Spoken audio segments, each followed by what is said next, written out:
You signed for $30 an hour. That number felt real, concrete. You said it out loud to someone, maybe a parent, maybe a partner, and they nodded, like you'd finally made it. $30 an hour, 62,000 a year roughly. That's not poverty. That's not even close to poverty. That's a car payment, a decent apartment, maybe a savings account that doesn't make you nauseous to open. So explain to me why your bank account looks like you make 11, not 30, not even 22, 11. And I'm not talking about a bad month.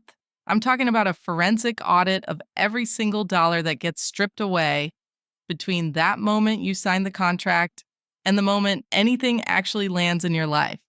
Because there's a gap, a yawning, engineered gap between what you earn on paper and what you keep in reality. And nobody in HR is going to hand you a pamphlet explaining it. So we're going to do it ourselves, right now, with actual numbers. The first cut happens before you touch a single dollar. That $30 an hour, the government sees it first, not second. First, federal income tax, state income tax. If you're in California, New York, Illinois, or most other places where people actually live. Then FICA, which is Social Security and Medicare, which comes out at a flat 7.65%. Before you even think about income brackets, stack those together, and depending on your state and filing status, you're looking at a combined withholding somewhere between 25% and 32% of your gross. Let's use 25%. That's the conservative version. That's the number that gives the system the benefit of the doubt. 25% of $30 is $7.50. Gone. Instantly. Not spent on something you chose. Siphoned automatically from a number that was never real to begin with. Your actual take-home, before you've paid for a single thing, is $22.50 an hour. Here's the part that should bother you more than the math. Nobody framed it that way when they made the offer. The recruiter said 30. The offer letter said 30. Your LinkedIn profile says 30. The whole conversation exists in a universe where 30 is the number, and $22.50 is just a quiet correction that happens in the background every 2 weeks without ceremony. The gross number is marketing. It's the sticker price. And you, like almost everyone, negotiated against the sticker price instead of the real one. Now let's talk about the cost of showing up. You need to physically move your body from your home to their building. 5 days a week, 50 weeks a year. That's not free. Society trained you to think of it as free because the company doesn't pay for it. But the company doesn't cover it, and it doesn't cost you anything are not the same sentence. The IRS mileage reimbursement rate, which is based on actual operating costs, not just gas, sits around 67 cents per mile in 2024 and 2025.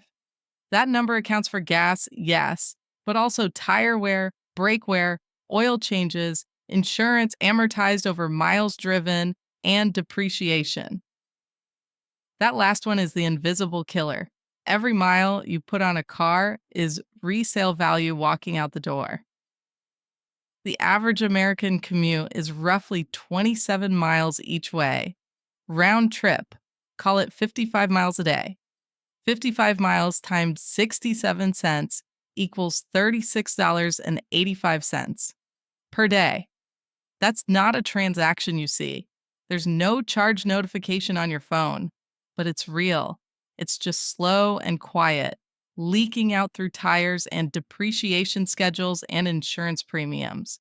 Instead of a single line item, the average person has no idea what their commute actually costs because the bill arrives in fragments over years.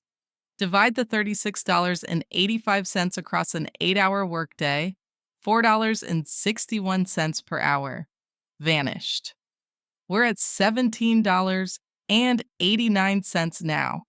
You started at 30. You're at $17.89 before you've bought lunch or paid rent or done a single thing except get taxed and drive. If the math just put you under $20 an hour, type reality check below. Let's see how many of us are actually trapped in the same illusion. There's a subtler cost that nobody wants to name because naming it sounds petty. If you work in an office or retail or sales or anywhere with a dress code, written or implied, you maintain a wardrobe for them, not for you. You own clothes you would never wear on a Saturday. Dress pants, collared shirts, shoes that hurt, blouses that need to go to the dry cleaner because the tag says dry clean only, and your employer's culture says showing up in a wrinkled shirt is a performance issue.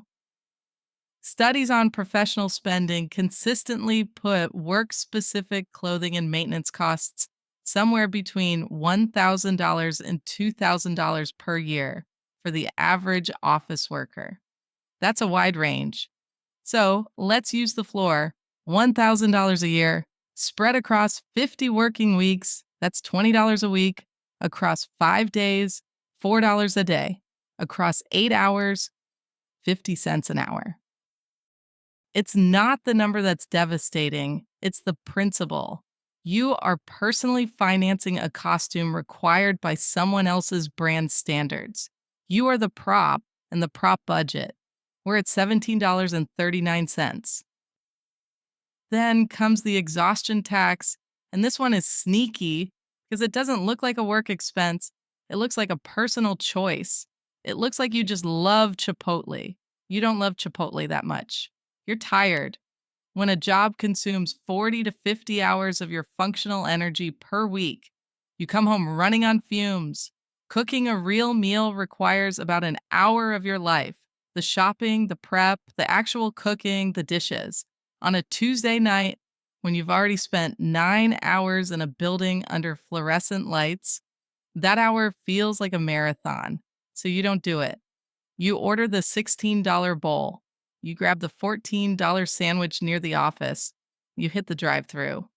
The gap between eating at home, roughly $4 to $6 per meal, and eating for convenience because the job ate your will to function, roughly $12 to $18 per meal, is about $10 per day.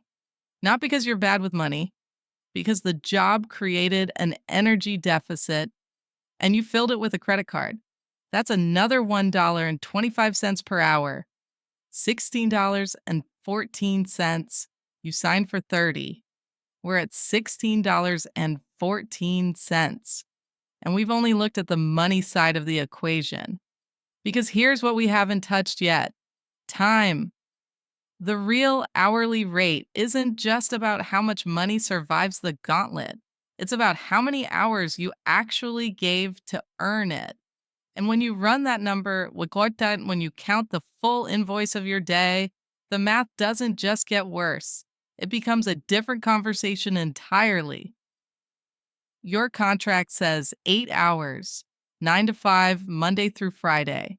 That's the official record. That's the number that gets cited in salary calculators and labor statistics and conversations at Thanksgiving where your uncle asks what you're making now. But your workday doesn't start at 9. It starts the moment you wake up to serve someone else's schedule. Think through what actually happens. Your alarm goes off at 6:30, not because your body is ready, but because the drive takes 45 minutes and you need to be showered and dressed and out the door. Getting ready for a job is not the same as getting ready for your day. It's a specific performance.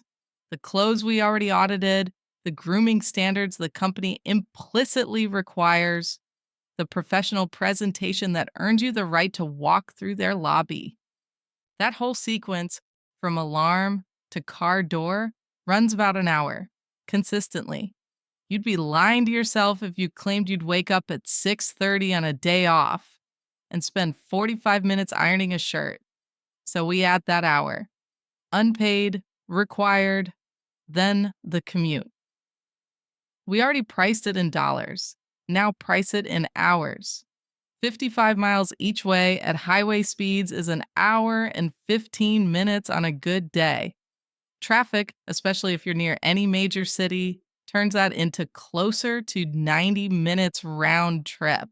You're not free during that time. You can't be home. You can't be sleeping. You can't be building anything for yourself. You're a logistics problem being solved on behalf of someone else's org chart. That's another hour and a half. Now we're at 10.5 hours, and you haven't sat down at your desk yet. There's a cost at the other end that nobody includes in any calculation I've ever seen. When you get home, really get home, pull in the driveway, take off the work shoes, you're not present. Not yet.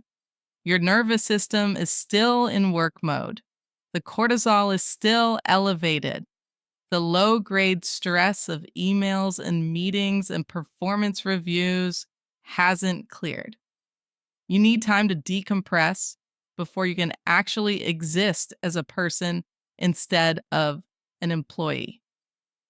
For most people, that's somewhere between 45 minutes and an hour and a half of couch phone staring at nothing. It looks like relaxation. It's actually recovery. There's a clinical difference. Leisure is restorative and chosen. Recovery is mandatory maintenance after depletion. What happens in that first hour home is recovery. And recovery time is a cost of the job, not a gift to yourself. Add another hour. Now add the lunch break. Your contract probably includes a 30-minute or 1 hour unpaid break. You're required to take it. It keeps you on site. It structures your day around their schedule, but you don't get paid for it. So it doesn't count toward your 8 hours. But it absolutely counts toward your day. Here is the actual invoice for a standard workday.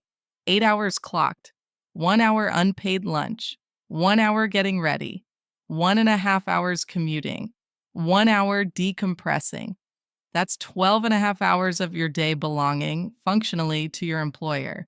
And that's without traffic, without mandatory work events, without the emails you check at 9 p.m. because the culture implies you should. 12.5 hours. Now we do the final math. Earlier in this breakdown, we landed at $16.14 per hour. That's what's left after taxes, car costs, work clothing, and convenience meals drain the original $30. Multiply $16.14 by 8 paid hours. Your daily take-homer, all costs stripped, is $129.12. $129.12 is what you profit from going to work. Now, divide that by the real number of hours your day belonged to that job.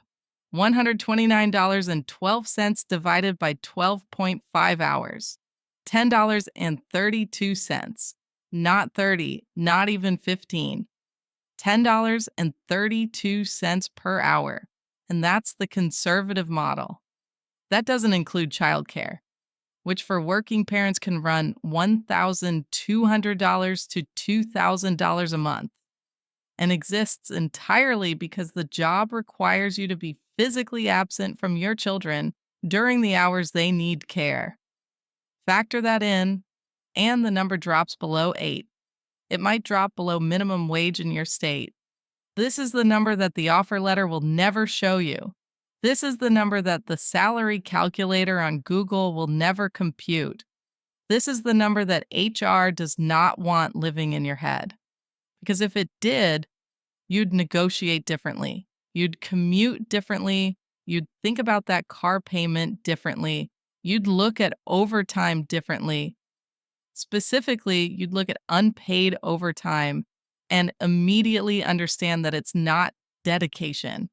It's charity. Every extra hour you hand them for free doesn't just cost you an hour. It takes your already compromised real rate and drives it lower. There's an argument people make at this point, and I want to head it off. Okay, but it's still income.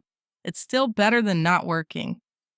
That logic holds up right until you look at what those 12.5 hours per day could theoretically produce. Economists call it opportunity cost. This isn't abstract, it's the real price of the arrangement. When your job consumes 62 hours a week of your conscious life, 12.5 hours times 5 days, you don't have bandwidth to build anything else. You can't learn a high value skill because you're too depleted. You can't start a small business because every evening you're recovering. You can't study investing because Sunday is the only day you have and you need to do laundry. The $10 an hour job doesn't just pay you poorly, it rents your entire capacity at a price that makes escape structurally difficult. That's not a conspiracy. It doesn't have to be. It's just the natural outcome of a system where you trade your ceiling for their floor. So here's what you actually do with this, not tomorrow, today. The first move is purely mechanical. You stop donating time. The contract says 8 hours. They get 8 hours, not 8 hours and 20 minutes, because you didn't want to seem like you were watching the clock. Not 9 hours, because there was a project and you wanted to look committed. The moment you give time beyond what's contracted without compensation, you are personally lowering your real wage. You're increasing the denominator of that fraction while the numerator stays flat. Track it. Treat every uncompensated hour as a withdrawal from your own account. The second move is attacking the cost of participation. The commute is the single highest leverage target. Remote work negotiations, hybrid arrangements, even a shorter commute job that pays $27 an hour instead of $30 might actually pay you more in real terms once you pull the car costs out of the equation. Run the math on your specific situation. The headline number is almost never the right number to optimize. The third move is the most important and the most uncomfortable. You stop treating the job as the plan. The job is a client. Right now, it's your only client, and that's a business problem. Businesses with one client are fragile, underpaid, and powerless to negotiate. The exit from that position isn't quitting tomorrow. It's quietly building a second revenue source during the hours the job doesn't own. Not the recovery hours, not the commute, the actual discretionary time, however thin it is, gets pointed at something that isn't them. Your real wage is $10.32. Write it down somewhere you'll actually see it. Not to feel bad, to feel clear. Because the version of you who thinks they make 30 is managing their life around a fiction. The version of you who knows they make 10 is making decisions that actually match reality. And that second version, irritated, clear-eyed, running on accurate data, is the one who eventually stops having this problem. The numbers on the table, what you do with it, is the only question that matters now.